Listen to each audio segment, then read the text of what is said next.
بسم اللہ الرحمن الرحیم. میں ہوں عثمان قاسم, مہرنوسا ویلفیئر فاؤنڈیشن سے, CEO بن قاسم انٹرنیشنل کنسٹرکشن کمپنی. آج کا ہمارا ٹاپک ہے کہ کیا ہم اپنا کان, ناک یا آنکھ 1 ارب روپے میں کسی کو بیچ سکتے ہیں؟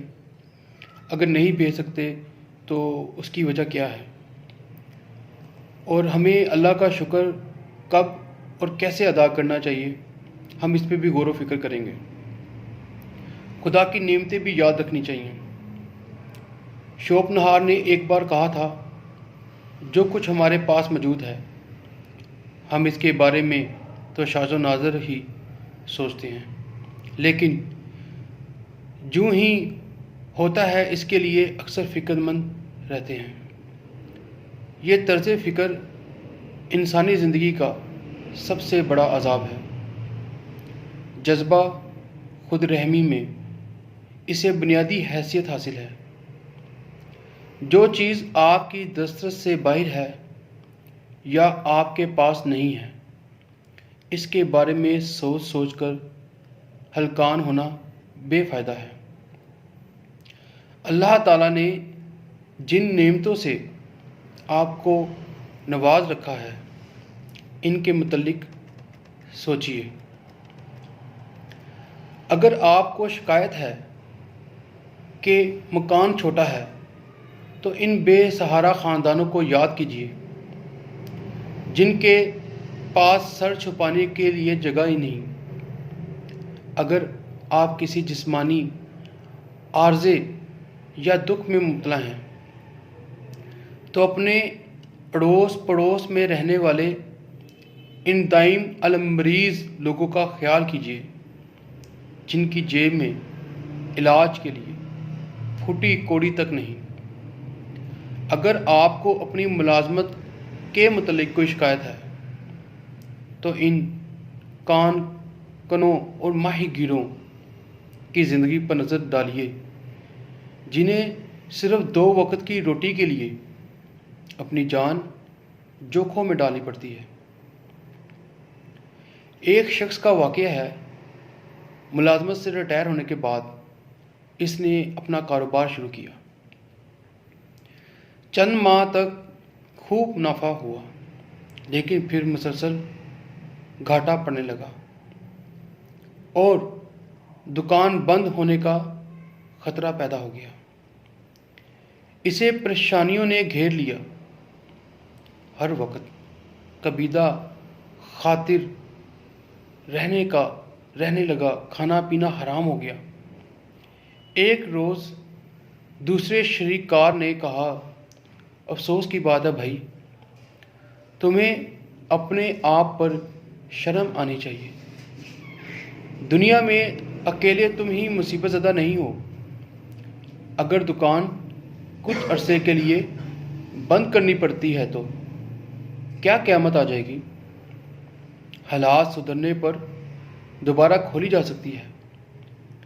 تمہارے پاس تو خدا کا دیا ہوا اتنا کچھ ہے کہ تمہیں خدا کے حضور عز و نیاز سے جھک جانا چاہیے, لیکن تم ہو کہ ہر وقت بڑبڑاتے رہتے ہو.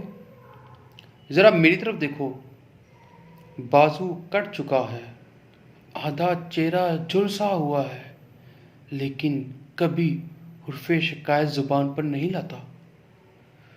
تمہاری یہی حالت رہی تو نہ صرف سارا کاروبار ختم ہو جائے گا, بلکہ تمہاری صحت اور گھر بار بھی سلامت نہیں رہنے والے. الیور کومیول کے عہدے میں تعمیر شدہ اکثر عمارتوں پر یہ فقرہ لکھا ہوا ہے, سوچو اور شکر کرو.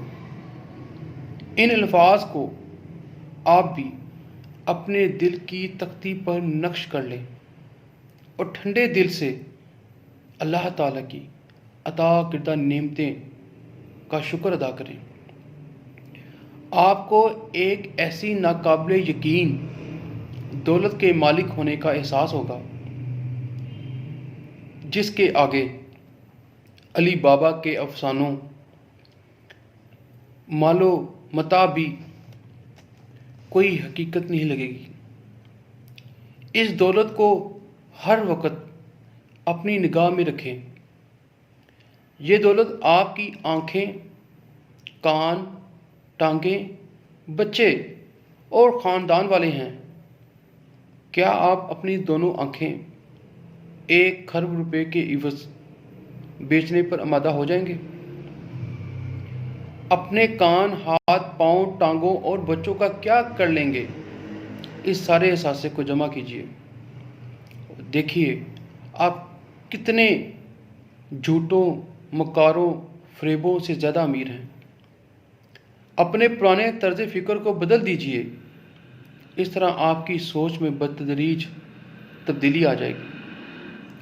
اس کی بدولت جذبہ خود رحمی پر مزید کاری اور شدید ضربے لگا سکیں گے۔